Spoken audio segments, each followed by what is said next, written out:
Hi Leo, December 2024, huling buwan ng taon, ito na po.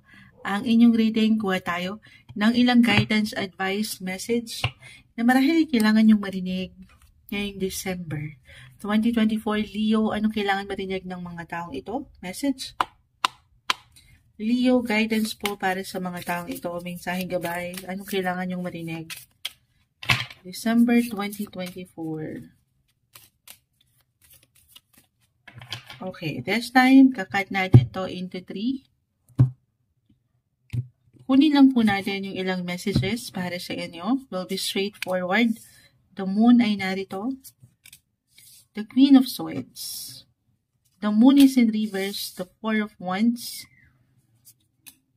The King of Swords. King of Wands, rather. Wow. King of Wands yun, Moonchild. Ten of Cups. Nine of Pentacles.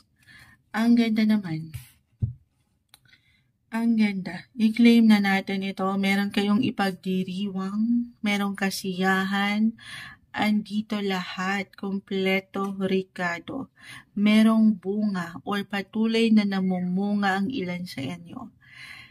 Munga. Munga. Oo nga. Tayo ay general reading. Pag na-mention kayong namumunga, patuloy na growth, parang merong bumubukol, although wala ang indicator, card indicator ng pregnancy, pero ipapasok ko agad yun. Relationship-wise, for some of you, lalo pa, ayan yung mga newlyweds, hindi. Pero, andito, saan? Meron talagang mamunga. Pasok natin, usaping pamilya. Kung ito na yung matagal nyong hinihintay, or kung andito talaga yung isa sa kahilingan nyo, ito pwedeng lalabas na. Merong mga anak na ngayong December. Tayo ay general rating. Or merong bubukol dyan. Okay.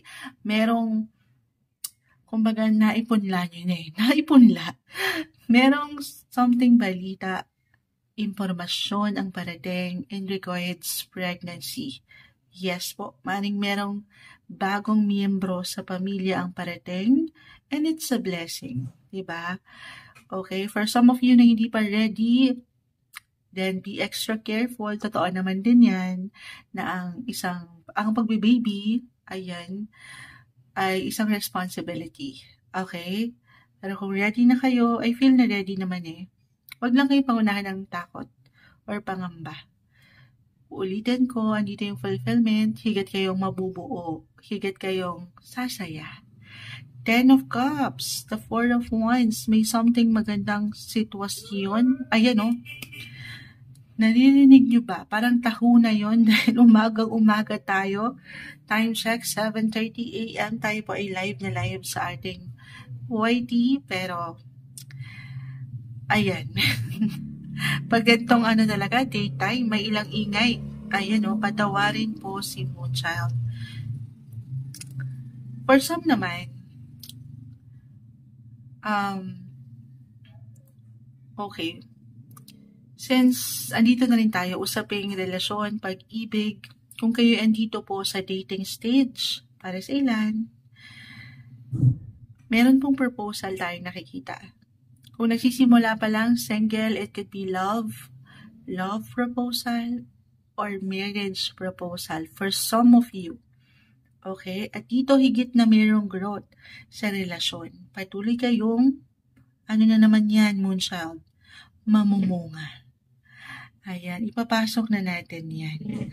Ito walang perfect relationship, wala namang perfect, diba? The moon is in reverse, minsan lang mahirap sumabay, maring umaangat or may pag-angat ng ilang differences sa kapareha or sa ilang tao sa inyong paligid, pamilya. Pero dito umaangat po ang iyong pagiging wise, pagiging maybe an indication or a reminder na focus muna kayo saan yan Moonshot, kung saan kayo pwedeng mag-grow. Kung wala sa ilang taong ito, single, or in a relationship ka pa man, kung wala kayo nakikitang ganon kagaanan sa relasyon ngayon at wala dyan ng focus, huwag ipilit. Okay, baka dito naman yan mag-apply sa inyong mga buhay, trabaho. pera. Okay. Ayun, ano yun? Selebrasyon ang ating nakikita. Gaano man kaliit, kalaki, lalo pa kung itong naipunla nyo na. Nitong mga nakalipas na linggo or buwan ng taon, ay feel na mag-i-stand up kayo. Merong pagtaas, pag-level up sa inyong posisyon. It could be unexpected rin para sa ilan. Pero meron kayong dito, mabibigyan kayo ng tsansa para mas mapaangat ang inyong mga sarili or kusa kayong aangat yung mga talents niyo dyan or natural abilities. Showcase niyo na yan sa showtime. Huwag kayong pangunahan ng kaba or pag-aalala. May magagandang possibility guys, work-wise or relationship-wise. Pero depende na, kahit kayo'y pare-pareho ng sign, Leo, ang bawat isa pa rin po ay magkakaiba. Pero definitely, punong-puno dito ng opportunity. Take new chances para sa iyong sarili. Take risk na hindi nagmamadali. Okay, sabi kasi ni Moonchild, go lang. Ay, kailangan syempre ready ka. Buo ang loob mo. Buo ang loob at walang kaba, takot, or pag-aalala. Leo, napakagandang indikasyon na kung ano man yung pwedeng umangat sa inyong oportunidad ngayong December, ito'y pwedeng magdala sa inyo.